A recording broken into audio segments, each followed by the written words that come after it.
নমস্কার। আজ পয়লা বৈশাখ। আপনাদের জানাই বৈশাখী শুভেচ্ছা।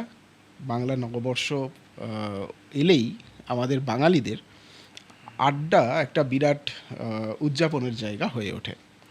বাঙালি মাত্রেই আড্ডা দিতে ভালোবাসে, পছন্দ করে, এবং এই আড্ডা পয়লা বৈশাখে বিশেষভাবে বিভিন্ন জায়গায় জমে উঠতে দেখা যায়। আজ গানের গল্পে দেবব্রত এই অনুষ্ঠানে দেবব্রতদার কাছ থেকে আমরা জানব পয়লা বৈশাখে বাঙালির আড্ডা এবং সেই সঙ্গে গান কিভাবে জড়িয়ে।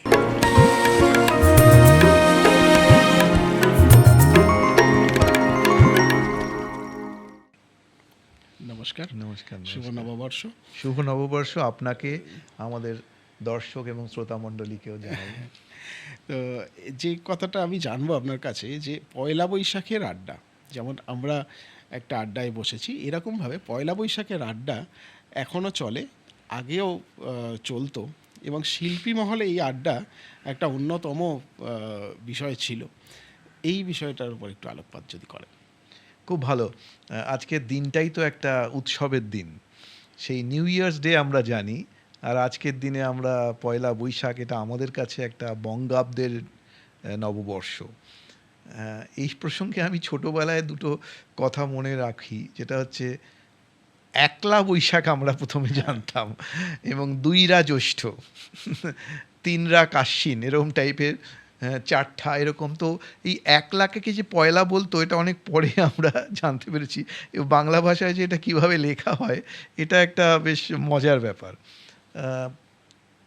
আমরা যদি ইতিহাসটা দেখি, যে এই বঙ্গাব্দ কিভাবে আসে, প্রত্যেকটা দেশেই কিন্তু একটা তাদের নিজস্ব বছর আছে, আর সর্বজনীন যেটা আমরা স্বীকৃতি পেয়েছে গোটা বিশ্বে, সেটা হচ্ছে গ্রেগরিয়ান ক্যালেন্ডার, যেটা আমরা ফলো করি। আজকের দিনে এপ্রিল মাসের একদম যে তারিখ, তো কিন্তু বঙ্গাব্দ তো অন্য। তো এটা কিভাবে আসলো? শোনা যায় যে আকবর বাদশাহ সেই সময় একটা চিন্তা করলেন যে যে সৌর হিজরি যে ক্যালেন্ডার, ওরা হিজরি ক্যালেন্ডার বলতো, তার সঙ্গে যদি একটা আমাদের এই ফসল তোলা বা ফসল রোপণ, নতুন ফসল উঠবে, এর যদি একটা সামঞ্জস্য রেখে একটা নতুন বৎসর করা যায়, তাহলে আমাদের বোধহয় যে খাজনা দেওয়া হয়, পুরোটাই উনি বাণিজ্যিক নিয়মে করলেন, তাহলে বোধহয় একটা ভালো হয়। ওনার বক্তব্য ছিল যে এটা একটা ফসল ক্যালেন্ডার হবে। তা ফসল ক্যালেন্ডার মানে এই দিনে নতুন ফসল ঘরে উঠবে, এবং পুরনো সব জরা জীর্ণ নোংরা যত সব বিষাদ দুঃখ সব দূর হয়ে যাবে।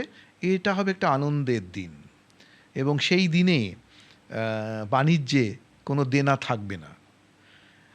এটাই ছিল হচ্ছে মূল ওনার বক্তব্য, এবং ওনার যিনি আইনসভার মন্ত্রী ছিলেন, তাদের সঙ্গে কথা বলে উনি এই বঙ্গাব্দ চালু করেন। আচ্ছা। পরে আমি হিসেব করে দেখেছি যে বঙ্গাব্দ আর গ্রেগরিয়ান ক্যালেন্ডারের মধ্যে 594 বছরের পার্থক্য আছে। যেমন যেটা যদি 1432 হয় বা 33 হলো, আর 2026, ওই দুজন মাঝখানে কিন্তু ওই 593-594 বছরের একটা গ্যাপ আছে। এবং মোটামুটি দেখা যায় যে 7 বছরের একটা গ্যাপে তাড়াতাড়ি হিসেব করা যায়। আচ্ছা। যেমন যদি বলি যে বঙ্গভঙ্গ কবে হয়েছিল? 1905, প্লাস 7 হলে 1312। আচ্ছা। তাহলে টুক করে ওখানে মাইনাস করা যায়। যেমন 1432 বা 1433-এ -7, 2026। আচ্ছা। এইটা একটা খুব সোজা অঙ্কের হিসেব।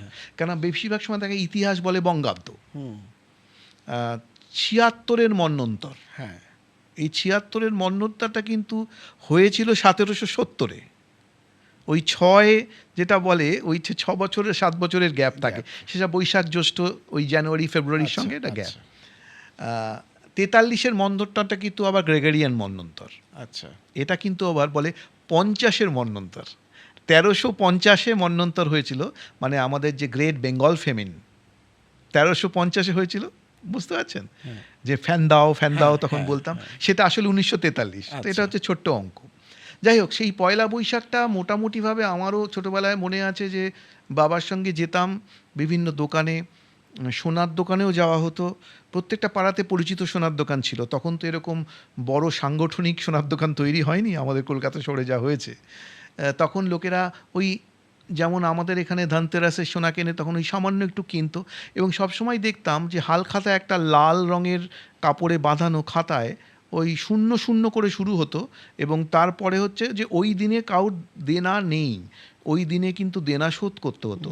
তখনকার দিনে প্রত্যেকেই তো তার মুদি আর সবার কাছেই দেনা রাখতো, ঠিক আছে ধারে দাও না কেন, এই সেদিনকা ধার সব যেন শোধ হয়ে যায়, এবং তারা মিষ্টি দিত। তার মানে পয়লা বৈশাখে একটা বাণিজ্যিক ব্যাপার ছিল যে ক্যারি ওভার করবো না, ডেট ক্যারি ওভার যেটা বলে, দেনাকে পরের বছরে ওটাকে রোল ওভার করবো তা নয়, সেদিনকে তোমার দেনা শোধ করতেই হবে আর মিষ্টি মুখ করতেই হবে। তা এই মিষ্টি মুখটা, এটা তো কালে কালে বিভিন্নভাবে বিবর্তন হয়েছে, এবং কিছু কিছু মিষ্টি মুখ এখনও করা হয় এদেশে বা আমাদের পড়শি দেশে। বাংলাদেশে যেমন পান্তা ইলিশ খুব নাম করা, রসগোল্লা সন্দেশ, আর একটা হচ্ছে বেগুনি আলুর দম, এইগুলি করা হয়, খিচুড়ি তার সঙ্গে থাকে। আজকের দিনে আমরা দেখতে পাই আধুনিক সমাজে কলকাতায় বসে যে পয়লা বৈশাখে বিভিন্ন রেস্তোরাঁতে খাওয়া দাওয়ার আইটেম অঢেল আয়োজন করা হয়, এবং সেদিনকাই বলতে আজকে দ্বিধা নেই, সেদিনকার তুমি আমি বাকি বাঙালি সমাজ বোধহয় বেশি করে একটু বাঙালি দেখিয়ে ফেলি, এবং একটু ধুতি পাঞ্জাবি পরতে হবে, একটু বাংলা গান গাইতে হবে, রবীন্দ্রসঙ্গীত, এই সব কিছু মিলিয়েই মানে সেদিনকার জন্য আমরা বাঙালি। একদম। অন্য দিনের জন্য আমরা অবাঙালি হতেও পারি, কিছুটা সাহেবও হতে পারি। হ্যাঁ। তা এই হচ্ছে ইতিহাস। এবং যদি আমরা ওই রাবীন্দ্রিক ইতিহাসটা দেখি, যে রাবীন্দ্রিক ইতিহাসটা হচ্ছে ওই পয়লা বৈশাখে ওদের একটা পালন করা হতো বার্ষিক উৎসব। সেখানে ওরা ওই গান গাইতেন, তারপরে সমবেত কণ্ঠে গান গেয়ে ঘুরতেন, কিন্তু খুব গরম ছিল। বসন্ত উৎসব যেটা করা হতো, খোলদার খোল, সেটার মতো নয়, কারণটা হচ্ছে প্রাকৃতিক নিয়মে তখন গ্রীষ্ম হয়ে গেছে, আর ওখানকার রুক্ষ মাটি, প্রচণ্ড গরম, জলকষ্ট। এদিকে আর 3 সপ্তাহ 3.5 সপ্তাহ পরেই হচ্ছে কবিগুরুর জন্মদিন, 25শে বৈশাখ। তো দেখা গেল এই জলকষ্টের জন্যে ওদের আশ্রমিক যারা হোস্টেলে থাকতেন তাদেরকে ছুটি দেওয়া হতো, তারা চলে যাবে বাড়িতে, কারণ না জলকষ্টে থাকা যাবে না।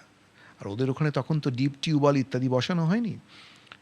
তো তাহলে যদি চলেই যায়, তাহলে 25শে বৈশাখ পালন হবে কীভাবে? কবিগুরুর এই যে জন্মতিথি, এটা পালন হবে কীভাবে?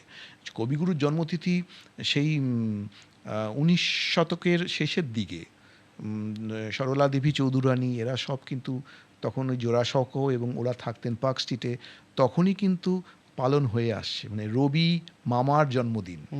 তারপরে যখন শান্তিনিকেতন হলো, ততদিনে রবি মামা বৃদ্ধ হয়েছেন, তার স্ত্রী গত হয়েছে, তার 2 কন্যা 1 পুত্র গত হয়েছেন, কিন্তু আশ্রমিকরা তো আছেন, তার বড় বড় শাস্ত্রী মশাইরা আছেন, ক্ষিতিমোহন সেন, তারাও ঠিক করলেন।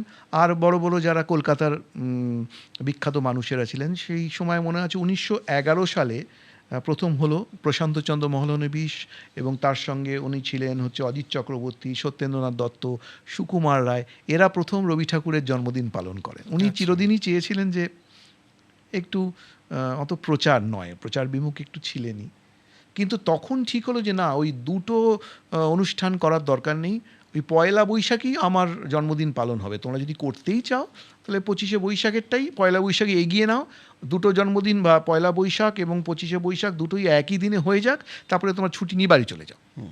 বেশ, তাই হলো। তো এসো হে বৈশাখ, এ তো আমরা জানি।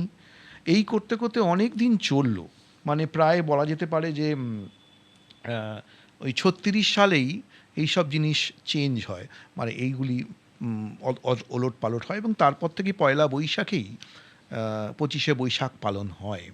এবং রানীচন্দ্র এবং বাকি আশ্রমিক যারা আছেন তাদের আত্মস্মৃতি আছে, যে যেমন আলাপচারী রবীন্দ্রনাথ ইত্যাদি বইয়ে অনেক মজার মজার কাহিনী পাওয়া যায়। তবে শেষের দিকে যেটা হয়েছিল 1941 সালে, শেষ জন্মদিন পালন হয় রবি ঠাকুরের। তিনি তখন প্রায় শয্যাশায়ী, প্রস্টেটের অসুখে ভুগছেন, বেশি কঠিন অসুখ, জ্বর হয়, জ্বর সারে না। সবেমাত্র বোধহয় কালিম্পং থেকে ফিরেছেন জোড়াসাঁকো হয়ে। তখন পয়লা বৈশাখ ওনার কাছে একটা বিষাদময়। উনি খুব একটা ওই বারান্দা থেকে ওই চেয়ার ছেড়ে খুবই কম উঠেছেন, এবং তখন একটি গান উনি সবাইকে দিয়ে গাওয়ান, রচনা তখনই করেছিলেন, বা ওই মহামানব আসে। তা ওই গানটা তখন সেবার হয়েছিল। তার ঠিক 1 মাস পরেই অসুস্থতা এত বেড়ে যায় যে ওনাকে স্পেশাল কোচে করে জোড়াসাঁকোতে নিয়ে আসা হয়। তারপরে জোড়াসাঁকোতে ওই বারান্দা ঘিরে অপারেশন করা হয়। নীলরতন সরকার, বিধান রায়, ললিত মোহন ব্যানার্জি যিনি অপারেশনটা করেছিলেন প্রস্টেটের অ্যানাস্থেশিয়া দিয়ে, তারপরে তো ওনাকে বাঁচানো গেল না। সেটা তো একটা ঘটনাই। এই হচ্ছে রাবীন্দ্রিক পরিবেশের পয়লা বৈশাখ। কলকাতা শহরে বাবুরা কিন্তু পয়লা বৈশাখ করতেন। ওই পয়লা বৈশাখটা ছিল একটা গাজোয়ারি আমেজের ব্যাপার। যাদের বিত্ত আছে, যারা বিত্তবান, তারা তো করতেনই, এবং বাকিরা সব একটু ভালো মন্দ খেতেন, নতুন জামা কাপড় পরতেন, অনেকটা ঈদের মতন। বাংলাদেশে আজও পয়লা বৈশাখ বেশ প্রতিষ্ঠিতভাবে পালন করা হয়।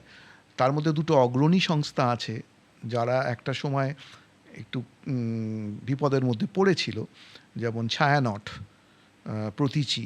এরা কিন্তু পয়লা বৈশাখের দিন ওই প্রভাত ফেরির মতন গান গেয়ে বেড়ায়।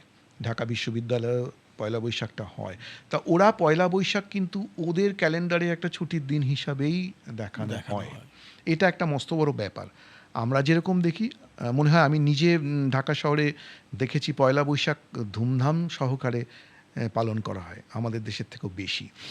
আমাদের দেশে অবশ্য একটা অন্য ঘটনা আছে যে প্রত্যেকটা প্রদেশেই একটা করে বৈশাখ আছে। বৈশাখী, বিহু, দক্ষিণাত্যে মানে দক্ষিণ প্রদেশেও আছে এরকম। তারপরে গুজরাটেও আছে। সবই কিন্তু ওই ফসলের সঙ্গে জড়িত। নতুন ফসল, তার সঙ্গে সঙ্গে একটা উৎসব। এবারে আসি কলকাতা শহরের আড্ডার। তুমি যখন আড্ডার কথা বললে, কলকাতা শহরের আড্ডা মনে আছে, যেটা না বললেই নয়, সেটা হচ্ছে বসুশ্রী সিনেমার আড্ডা। এই বসুশ্রী সিনেমার আড্ডাটা শুরু হয়েছিল বোধহয় 1954 সালে। আমাদের ভবানীপুরের বসুশ্রী, ওনার মালিক ছিলেন মন্টু বোস। একটা লেখা লিখেছিলেন, ভদ্রলোকের নাম হচ্ছে গৌতম বন্দ্যোপাধ্যায়। উনি আমাদের অভিনেতা এবং কৌতুক অভিনেতা, সর্বজন বিদিত এবং সম্মানীয়। তিনি হচ্ছেন ভানু বন্দ্যোপাধ্যায়ের জ্যেষ্ঠ পুত্র। উনি বোধহয় ওনার পিতার জন্মশতবার্ষিকীতে একটি কলাম লিখেছিলেন 2020, এবং আমি ওটা পড়ার সৌভাগ্য হয়েছে।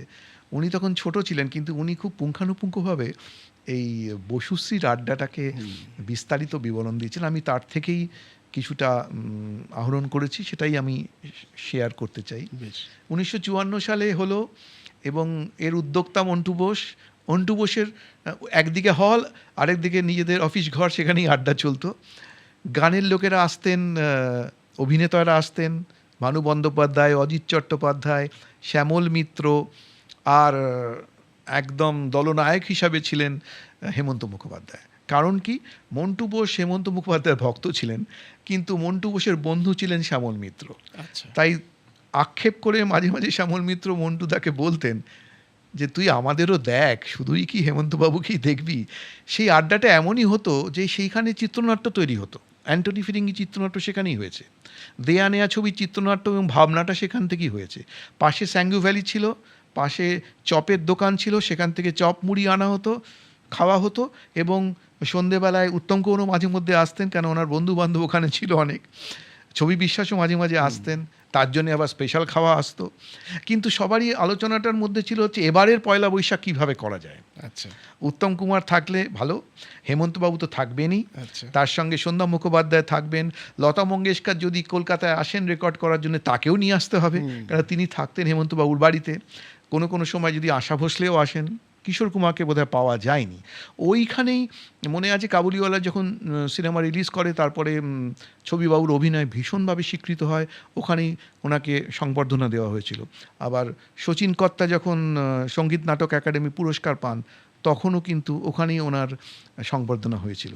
তাই 54 সালের পর থেকে প্রায় অনেক বছর এই পয়লা বৈশাখের সাংগীতিক অনুষ্ঠানটা মন্টু বোস বাবুর ওই নেতৃত্বে এবং প্রযোজনায় হয়েছে। অত বড় হল এবং সিনেমা সেই সময় বন্ধ থাকতো। উনি আবার ইস্ট বেঙ্গল ক্লাবের সেক্রেটারি ছিলেন, সুতরাং খাওয়া দাওয়া খেলা সব দিক থেকেই ব্যাপারটা হতো এবং উঠতি গায়ক নায়করা সবাই ওখানে থাকতেন। একবার মনে আছে যে বোধহয় হেমন্তবাবু উনি বম্বেতে কাজে আটকা পড়েছেন এবং হেমন্তবাবু না হলে উনি হচ্ছেন মধ্যমণি, তো কীভাবে হবে না, উনি খবর পাঠালে এবারে আসতে পারছি না, তোমরা কিছু ব্যবস্থা করো নিজেরা। তা ওখানে সন্ধ্যা মুখোপাধ্যায়কে বলা হলো, উত্তম কুমারকেও ধরা বলে আপনিও আসুন উতরে দিন এই যাত্রা।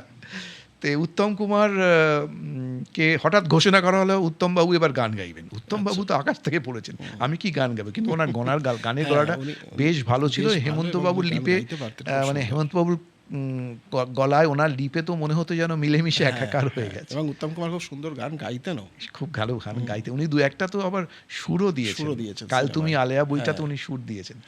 তো দেখছে মঞ্চে বসে আছেন সন্ধ্যাদি, মানে সন্ধ্যা মুখোপাধ্যায়, তিনি বলেন উত্তমদা আসুন। উত্তমদা আসলেন, বলে কি গান, বলে আপনি ওই গানটাই গাইবেন, আমি লালা লালা করবো, আপনি গাইবেন। বলে কী ব্যাপার, আমার গানটা মনে নেই। বলে আপনি তো গেয়েছেন, নায়ক ছিলেন, সপ্তপদী। বলে তাই, তোমার কাছে আছে লেখা? বলে হ্যাঁ আমার কাছে আছে, আমি দেখাচ্ছি খাতাটা খুলে, আমি হারমোনিয়াম বাজাবো, আপনি গাইবেন, আমি লালা লালা করবো। কি অসম্ভব ভালো সেদিনকের অনুষ্ঠানটা হলো। আমাকে ওই গৌতমবাবুর কথাতেই আমি জানতে পারি যে ওই পদ যদি না শেষ হয় উনি গাইলেন এবং তুমিই বলো নানা তুমিই বলো, কি সুন্দর অভিনয় করে সন্ধ্যা মুখার্জি করলেন যে দর্শক শ্রোতারা তো একেবারে মানে মানে হই হই করছে, একেবারে আনন্দে বাড়ি ফিরল। ওখানে আবার সকালবেলায় সিনেমা হতো, সকালবেলা ইংলিশ সিনেমা হতো, সেটা বাচ্চারা দেখতে যেতেন, যেমন টারজানের বই বা ললেল হার্ডির বই। আর সন্ধেবেলা 3টে থেকে বোধহয় সিনেমা শুরু হতো। ওইখানে পথের পাঁচালী মুক্তি পেয়েছিল এবং ওখানে দোয়ান জানে ছবি শুটিং হয়েছিল। অযান্ত্রিক ছবি মনে আছে যে ওখানে গাড়িটাকেই ঢুকিয়ে দেওয়া হয়েছিল। ঋতিক ঘটক বলছে কী হলো। তা একটা এই ঘটনাটা মানে এই অনুষ্ঠানটা বহুদিন ধরে চলে এবং কলকাতাতে পয়লা বৈশাখে মন্টুবাবুর অনুষ্ঠান মানে একটা ছিল সিগনেচার অনুষ্ঠান। তখনকার দিনে দুর্ভাগ্যবশত তো আমাদের টিভি অত ছিল না এবং টিভি অত পপুলারও হয়নি, টিভির প্রযুক্তিও তখনও আসেনি, অত আমরা দেখিও নি। তারপরে কি হলো, 1989 সালে হেমন্তবাবু চলে গেলেন। তা 54 থেকে প্রায় 30 বছর একটানা হয়েছে এবং প্রত্যেকেই কিন্তু ওই স্টেজে উঠে ধন্য হতেন। নিখাদ আড্ডা এবং তার সঙ্গে খাওয়া দাওয়া মিষ্টি এবং ওই দুপুরবেলা শেষ হয়ে যেত, বাড়ি চলে যেতেন। আর একটা আড্ডা খুব ভালো লাগে, মানে এখন আমি শুনি বিভিন্ন সাহিত্যিকের কথা, এই মণিশঙ্কর বাবু বা আমাদের শঙ্কর চলে গেলেন কিছুদিন আগে, উনিও বলেছিলেন যে সাহিত্য পত্রিকা দেশ তার যে অফিস ঘর ছিল সেখানেও আড্ডা বসতো। সেখানে মেইন উদ্যোক্তা ছিলেন বা প্রধান উদ্যোক্তা হচ্ছেন সম্পাদক সাগরময় ঘোষ এবং আনন্দবাজার গোষ্ঠীর সব বড় বড় লোকেরা। সেখানে সেই ছিলেন হচ্ছেন বড় বড় লোক, বিমল কর, বিমল মিত্র, বনফুল যদি এখানে থাকতেন বনফুল আসতেন, তারপরে নরেন্দ্র মিত্র যিনিও আসতেন, সুবোধ ঘোষ, নিমাই ভট্টাচার্য, মানে কারা নয়। এবং তার মধ্যে কনিষ্ঠ ছিলেন এই শঙ্কর এবং সেখানেও নিখাদ আড্ডা, সকালবেলার আড্ডা, তারপরে ঘন ঘন চা এবং তারপরে বাড়ি ফিরে যাওয়া। এই হচ্ছে পয়লা বৈশাখ। আজকের দিনে এর রূপটা পাল্টেছে। আজকে আমরা মনে রাখি পয়লা বৈশাখ, সারা পৃথিবীতে বিভিন্ন জায়গায় যেখানে ডায়াসপোরা বা বাঙালিরা ছড়িয়ে আছেন তারা নিজেদের মধ্যে কিন্তু পয়লা বৈশাখটা করেন এবং 2-3টে জিনিস এর সঙ্গে অঙ্গাঙ্গিভাবে জড়িয়ে আছে। একটা হচ্ছে পাঞ্জাবি পায়জামা পরা বা পাঞ্জাবি ধুতি পরা, মেয়েরা তাঁতের শাড়ি পরবেন, ফুলের মালা হয়তো খোঁপায় দেবে এবং নৃত্যনাট্য হবে এবং রবীন্দ্রসঙ্গীত হবেই, খাওয়া দাওয়া তো বটেই। না, বাঙালির কাছে আড্ডা তো অবশ্যই একটা আজকের দিনের পয়লা বৈশাখেও বোধহয় আমাদের বিভিন্ন জায়গায় এরকম অনুষ্ঠান হচ্ছে, এটা মনে রাখছি। পরের দিন থেকে হয়তো আমরা আবার স্বাভাবিক জীবনে ফিরে যাব। বাঙালির আড্ডা তো বরাবরই একটা প্রিয় জিনিস বাঙালির, তো যেমন আমরাও আড্ডা দিচ্ছি, বাঙালির এরকম আড্ডা চলতে থাকুক, আপনারাও আমাদের সঙ্গে থাকুন, আমরাও আপনাদের সঙ্গে নিয়ে এরকম আড্ডা চালিয়ে যাব। আবার দেখা হবে পরবর্তী পর্বে, আমরা নতুন কোনো বিষয় নিয়ে আড্ডা দেব। ভালো থাকুন, নমস্কার। নমস্কার।